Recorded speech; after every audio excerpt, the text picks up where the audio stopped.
চক্করের মধ্যে আছি, মানে পুরো মাথা ঘুরছে, কারণ আমরা এরপরে কি হবে সেটার চিন্তায় আছি। লাস্টের টুইস্টটা বেশি ভালো ছিল, যে লাস্টে যেই জিনিসটা দেখায়।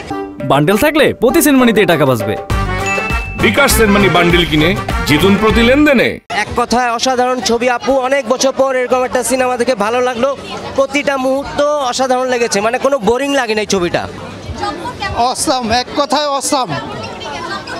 খুবই ওয়ান্ডারফুল, খুবই মজা লেগেছে। বাট এক্সপেকটেশনের চাইতে অনেক বেশি ভালো হয়েছে। সেকেন্ড পার্টের জন্য আমরা অপেক্ষা করছি ডেফিনেটলি এখন থেকেই। চক্করের কাহিনীটা অনেক বেটার ছিল। আমি তো প্রথমত মোশাররফ করিমের খুব ভক্ত, তার একটা সিনেমা নাটকও আমি মিস দেই না। ইভেন আমি 2-3 বার 4 বার করে দেখি। তার সিনেমা চলবে, আমি আসবো না। ইন্টারেস্টিং ছিল, মিস্ট্রি ছিল, এখন ওয়েট করতেছি পার্ট 2 এর জন্য। অসম্ভব ভালো লেগেছে, অসম্ভব ভালো লেগেছে।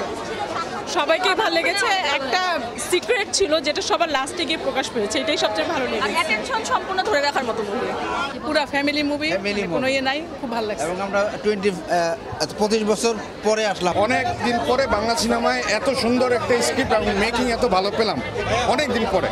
খুব স্ট্রং স্ক্রিপ্ট ছিল। Thank you. সবকিছু অভিনয়, গল্প সবকিছু কেমন ছিল? এক্সট্রাঅর্ডিনারি।